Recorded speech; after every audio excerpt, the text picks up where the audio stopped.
maravilla saludarte de nuevo. Espero que te encuentres lleno de bendiciones y que aún las dificultades resulten haciendo de ti una mejor persona. Me da gusto darte la bienvenida a una entrega más de Conociendo al Salvador, nuestra cita maravillosa para conocer mejor a Jesús mediante la magnífica revelación que hace de Él las Sagradas Escrituras. Como ya lo sabes, soy tu facilitador, Julio César Labrador. Y para hoy entramos en el análisis de un tema intrincado que trata de aquello de lo cual nos está rescatando el Salvador. Pero antes de avanzar, haríamos muy bien en recordar que en nuestro episodio anterior estuvimos hablando de la caída de la raza humana, cuando nuestros primeros padres le creyeron al tentador y le dieron la espalda a su creador.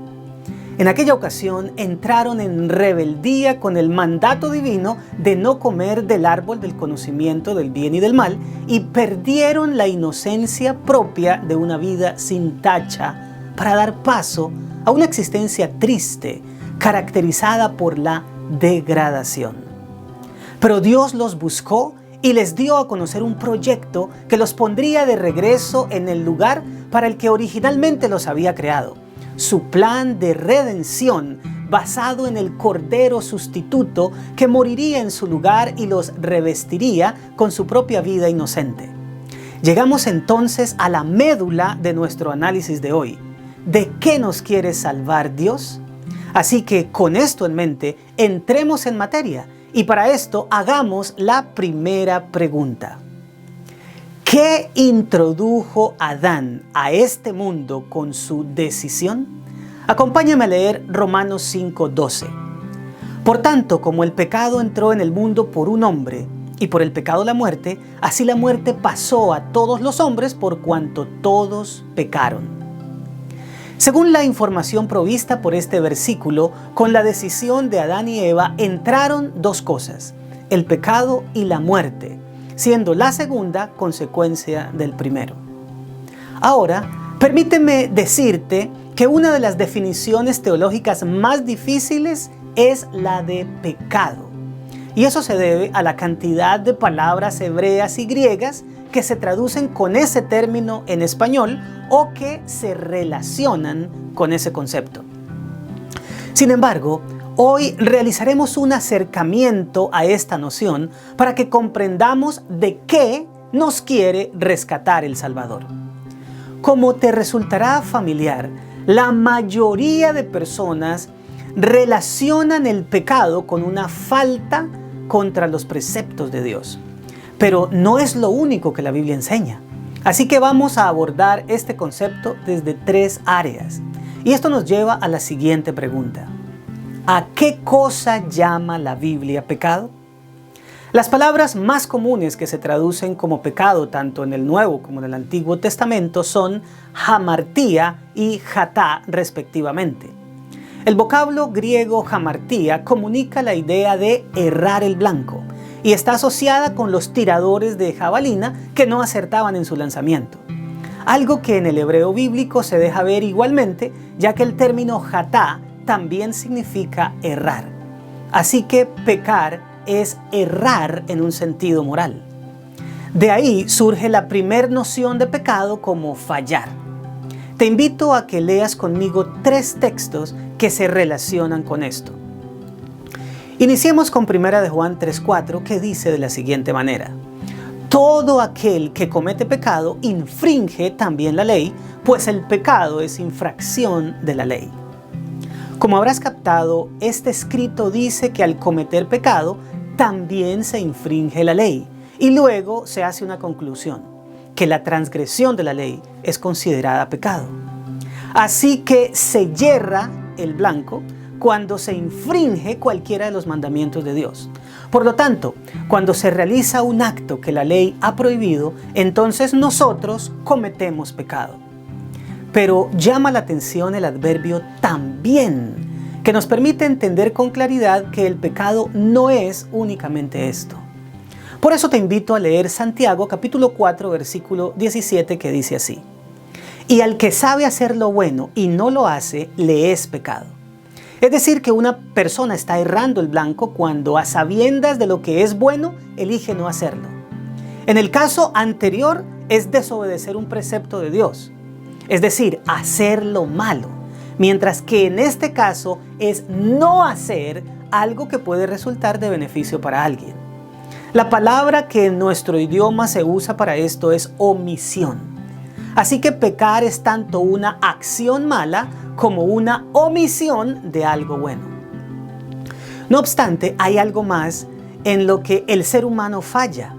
Lee conmigo Mateo capítulo 5, versículo 28. Pero yo os digo que cualquiera que mira a una mujer para codiciarla, ya adulteró con ella en su corazón. Aquí tenemos al mismo Señor Jesucristo diciendo que un hombre no necesita llegar a cometer una transgresión para errar el blanco, sino que solamente con tener la intención ya lo ha hecho. Así que cometer pecado no solo es una transgresión o una omisión, sino una intención. Pero estas cosas son solo simplemente evidencias de algo mayor y que, ¿por qué no decirlo?, es aún peor.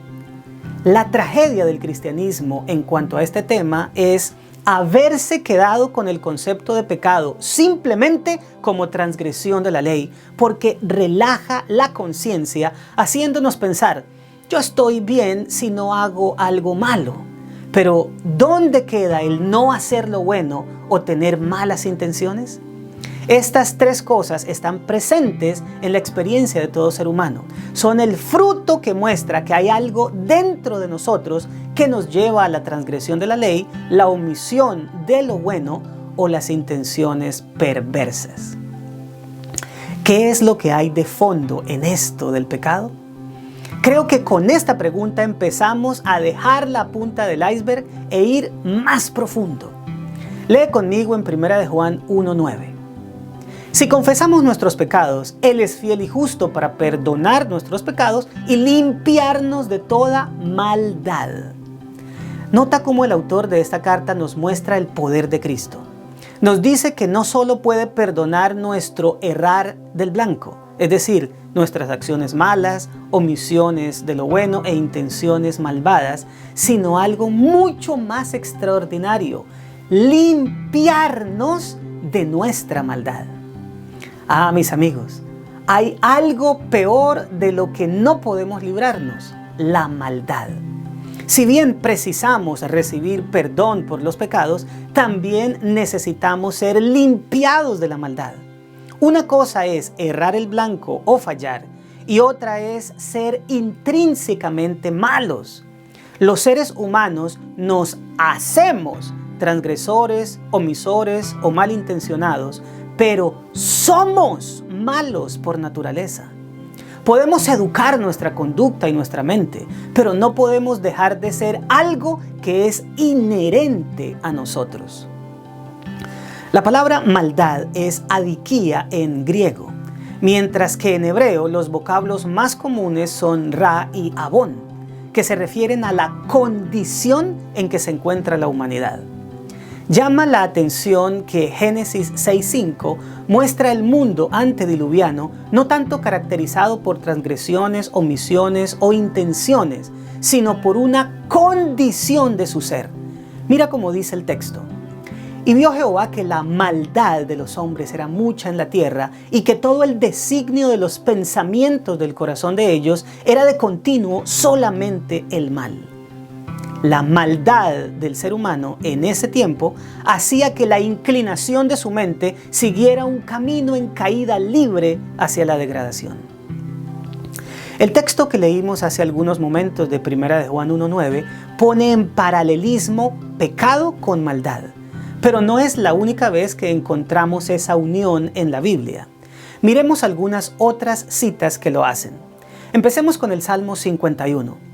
El autor usa en 3 ocasiones la palabra het y avón, pecado y maldad o perversidad. En una construcción poética que utiliza el paralelismo sinónimo muy común en la literatura hebrea y que busca aclarar una palabra o idea con otra. Concentrémonos de manera especial en el verso 5. He aquí, en maldad he sido formado y en pecado me concibió mi madre. Salta a la vista que no estamos leyendo que la madre del escritor había cometido algún desatino moral. Nos está mostrando que David acepta que desde su concepción y formación intrauterina ya era malo y pecador. Aquí no podemos entender pecado como una transgresión, una omisión o una mala intención, ya que nada de eso puede hacerse en la vida prenatal. Solo podemos entender que desde su concepción participaba de una condición común a toda la humanidad, el pecado como maldad. Pero quizás es en el Nuevo Testamento donde este concepto es mucho más claro, principalmente en los escritos de Pablo. Hablando del conflicto interior, al luchar contra su inclinación al mal y su deseo de obedecer a Dios, el apóstol escribe en Romanos 7, 16 al 21 lo siguiente: y si lo que no quiero esto hago, apruebo que la ley es buena, de manera que ya no soy yo quien hace aquello, sino el pecado que mora en mí. Y yo sé que en mí, esto es, en mi carne no mora el bien, porque el querer el bien está en mí, pero no el hacerlo. Porque no hago el bien que quiero, sino el mal que no quiero, eso hago. Y si hago lo que no quiero, ya no lo hago yo, sino el pecado que mora en mí. Así que queriendo yo hacer el bien, hallo esta ley, que el mal está en mí. Notemos cómo él dice claramente que hay algo a lo cual llama pecado que mora en él. Y luego aclara que cuando habla de él se está refiriendo a su carne, recalcando que en ella no mora el bien. Si no es el bien el que habita en su naturaleza, ¿qué puede estar morando en ella? La lectura finalizó con la frase, el mal está en mí, que no es otra cosa que lo que hemos llamado maldad. No podemos decir que en el interior de Pablo moraba la transgresión, la omisión o la intención mala. Esto no tendría lógica, ya que estas son cosas que se hacen, pero estamos hablando más bien de algo que se es, algo que es parte de nosotros y de lo que no podemos deshacernos por nosotros mismos. Es la condición contra la cual el apóstol Pablo lucha diciendo, miserable de mí, ¿quién me librará de este cuerpo de muerte? Según Romanos 7:24. Así que las evidencias del pecado son la transgresión de la ley, la omisión de lo bueno y las intenciones malvadas. Pero la condición que tenemos por el pecado es vivir en una naturaleza de maldad. Pero esto no es el final. Debemos ir más profundo a la raíz del asunto. Si bien tenemos una condición que se manifiesta en evidencias, el pecado es un estado. Esto nos conduce a aclarar qué significa esto con exactitud. Para responder esto tenemos que mirar el origen del mal. Si bien en los episodios anteriores vimos cómo entró en este mundo, no hemos considerado todavía cómo comenzó el mal en el universo. Quiero recordarte que cuando Eva toma del fruto prohibido, ya había ocurrido una conversación con el tentador, quien afirmaba que al tomar de él, los seres humanos serían como Dios, sabiendo el bien y el mal. Eso está en Génesis capítulo 3, versículo 5. Lo siguiente que ocurre es que Eva ve el árbol de manera diferente. Ahora le parece codiciable para alcanzar la sabiduría, expresando con esto que deseaba ser como Dios, pero no como ya era por creación, es decir, a su imagen y semejanza, sino como la serpiente había señalado. Pero esto no era sino la repetición en la escala humana de lo que había ocurrido en el cielo con el ser perfecto que se degradó para convertirse en Satanás. Acompáñame a leer Isaías 14, 12 al 14. ¿Cómo caíste del cielo, oh lucero, hijo de la mañana? Cortado fuiste por tierra, tú que debilitabas a las naciones. Tú que decías en tu corazón, subiré al cielo, en lo alto, junto a las estrellas de Dios levantaré mi trono, y en el monte del testimonio me sentaré a los lados del norte. Sobre las alturas de las nubes subiré, y seré semejante al Altísimo.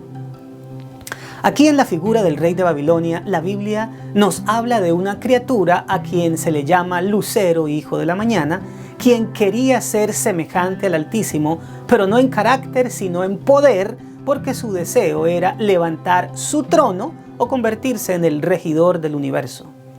Como imaginarás, para sentarse en un trono ocupado, se necesita primero quitar al que está sobre él, y para eso se requiere iniciar una rebelión. Así como Adán y Eva se rebelaron contra la soberanía de Dios en la tierra, tomando del fruto que les fue prohibido, este ser se rebeló contra Dios en el cielo, de donde cayó. Sin embargo, otro relato impresionante nos da más detalles de aquella rebelión que antes de involucrar a muchos, tuvo su comienzo en la mente de aquel ser. Lee conmigo Ezequiel capítulo 28, versículos 14 al 16. Tú, querubín grande, protector, yo te puse en el santo monte de Dios. Allí estuviste.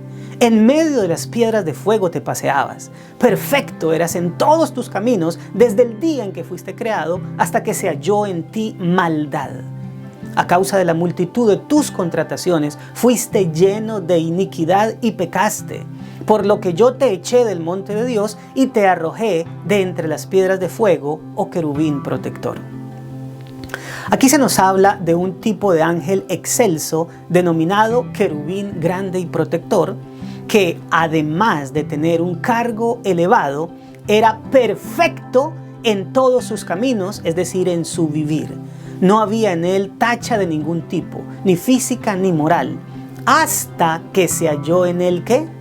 Maldad, la condición de la que hemos estado hablando. Albergando maldad dentro de sí, se fue llenando de iniquidad hasta que finalmente pecó. Qué impresionante es ver el cuadro con la información que ahora tenemos. La naturaleza del querubín cambió y como evidencia de eso erró el blanco. Pero, ¿qué originó todo? Su deseo de sentarse en el trono, su rebelión contra el gobernante del universo, que por ser el creador ejercía su legítimo derecho. Vemos una criatura queriendo ser como su hacedor en maneras que no podía, y eso fue lo que luego le sugirió a nuestros primeros padres. Entrar en rebelión fue lo que produjo un cambio en la condición o naturaleza de aquel ser, incorporándole la maldad y haciéndose evidente en sus frutos. En ese mismo estado fue introducida la humanidad, ya que cuando nuestros primeros padres se opusieron a Dios, convirtieron este mundo en territorio rebelde. Al nacer aquí, somos participantes de dos cosas: ser parte de un planeta en rebelión y tener incorporada la maldad en nuestra esencia. En conclusión, ¿qué es el pecado? Es el estado en que nos encontramos todos los seres humanos en este mundo, la rebelión contra Dios. Tal rebelión, iniciada por Satanás en el cielo, pero continuada por Adán y Eva en esta tierra, hizo que cada uno de nosotros naciera con una condición humana caracterizada por la maldad, que se hace evidente cuando transgredimos la ley, no hacemos lo bueno o tenemos intenciones impuras. Precisamente de eso es que nos quiere rescatar el Salvador. Su plan es revertir todo esto al otorgarnos un nuevo estado, transformar nuestra condición y como resultado de esto dar frutos diferentes. ¿Te gustaría tomar la decisión de permitir que el Señor haga todo esto en ti? Si es así, díselo cuando estés hablando con Él. Verás cómo una nueva vida surge en tu interior. Habla con tu Salvador y dile: Señor, realiza en mí tu obra. Ahora tengo que despedirme. Espero que nuestro análisis de hoy haya resultado edificante. Nos veremos en una nueva entrega de Conociendo al Salvador. Abrazos en abundancia.